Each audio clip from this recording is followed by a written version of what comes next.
नमस्कार। जब हम इतिहास के बारे में सोचते हैं तो अक्सर जहन में राजाओं और लड़ाइयों की तस्वीरें आती हैं।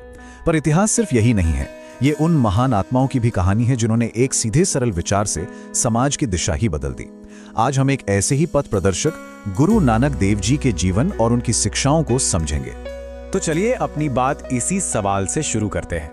ये वही सवाल है जिसने आज से 500 साल पहले एक नौजवान के मन को झकझोर कर रख दिया था, और इसी सवाल ने एक ऐसी क्रांति की नींव रखी जो आज भी लाखों लोगों को प्रेरणा देती है। देखिए, हर बड़ी क्रांति की शुरुआत ना एक छोटे से कदम से ही होती है। तो चलिए हम भी कहानी की शुरुआत से शुरू करते हैं, एक ऐसे बच्चे के बचपन से जिसकी किस्मत में दुनिया को एक नई राह दिखाना लिखा था। बचपन से ही गुरु नानक देव जी का मानना बाकी बच्चों से थोड़ा अलग था। उन्हें दुनियादारी से ज्यादा दिलचस्पी आध्यात्म और सच की खोज में थी। वो अपने आसपास फैले भेदभाव और अंधविश्वास को देखते थे और उन पर सवाल करते थे, और बस यहीं से उनकी असाधारण यात्रा की शुरुआत हो गई। उनका जन्म 15वीं सदी में हुआ था, आज के पाकिस्तान के ननकाना साहिब में। वो एक ऐसा दौर था जब समाज जाति और धर्म के नाम पर बहुत बुरी तरह बटा हुआ था, और यही माहौल उनके क्रांतिकारी विचारों की वजह बना।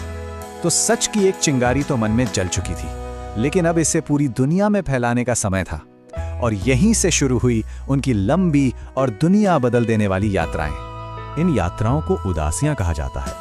अब ये सिर्फ घूमना फिरना नहीं था, बल्कि ये समाज में फैले अंधेरे को मिटाने के लिए एक बहुत बड़ा आध्यात्मिक मिशन था। जरा सोचिए, ये यात्राएं कितनी बड़ी थीं। ये कोई छोटी मोटी यात्रा नहीं थी।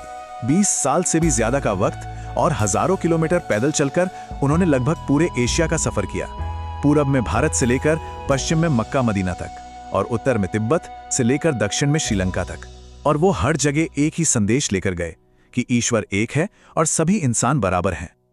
और हाँ, इस लंबी यात्रा में वो अकेले नहीं थे। उनका साथ दिया उनके प्यारे दोस्त भाई मर्दाना ने।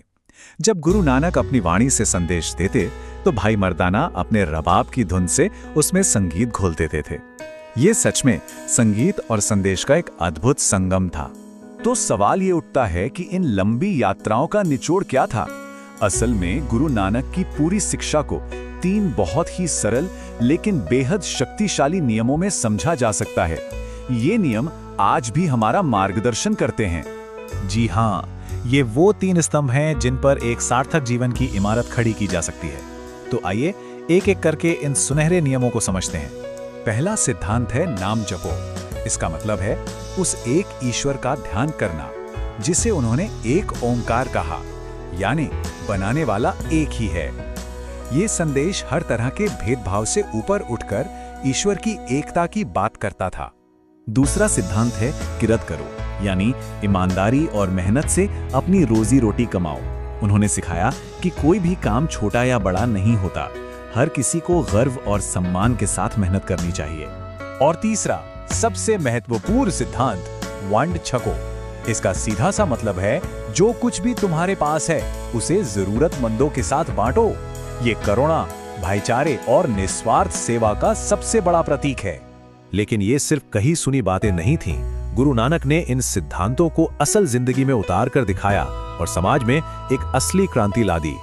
जरा उस समाज की कल्पना कीजिए जो जाति और धर्म के नाम पर बटा हुआ हो। इसी भेदभाव को तोड़ने के लिए गुरु नानक ने लंगर की प्रथा शुरू की। ये एक क्रांतिकारी विचार था। एक ऐसी रसोई जहां राजा और फकीर, अमीर और गरीब, हर समुदाय के लोग एक साथ एक ही कतार में बैठकर भोजन करते हैं। ये बराबरी का सबसे शक्तिशाली और जीता जागता सबूत था। अपने जीवन के आखिरी सालों में उन्होंने करतारपुर शहर बसाया। यहाँ उन्होंने खुद खेती की और लोगों को दिखाया कि एक आध्यात्मिक इंसान समाज से भागता नहीं है, बल्कि मेहनत करके और परिवार के साथ रहकर भी ईश्वर को पा सकता है। गुरु नानक देव जी ने जो बीज बोए थे वो आज एक बहुत बड़ा पेड़ बन चुके हैं। एक ऐसा पेड़ जिसकी छांव में करोड़ों लोग शांति और प्रेरणा पाते हैं। उनकी वाणी को गुरु ग्रंथ साहिब में सहेजा गया, जो आज सिखों का पवित्र ग्रंथ है। उन्होंने बराबरी का जो रास्ता दिखाया और सेवा को ही सच्ची पूजा बताया, वो आज भी उतना ही सच है जितना 500 साल पहले था। उनका सबसे बड़ा संदेश शायद यही था, हमारी जाति, हमारा धर्म, हमारी भाषा, इन सब से ऊपर हमारा सबसे बड़ा धर्म इंसानियत है। ये एक ऐसा विचार है जो पूरी दुनिया को एक धागे में पिरो सकता है। तो चलिए आज की बात यहीं एक सवाल पर खत्म करते हैं। गुरु नानक का वर्ण छकों का सिद्धांत आज हमारे लिए क्या मायने रखता है? ये सिर्फ पैसा या खाना बांटने के बारे में नहीं है। हो सकता है इसका मतलब अपना समय बांटना हो, अपना ज्ञान बांटना हो, या बस किसी के लिए थोड़ी सी दयालुता दिखाना हो। इस पर सोचिएगा जरूर।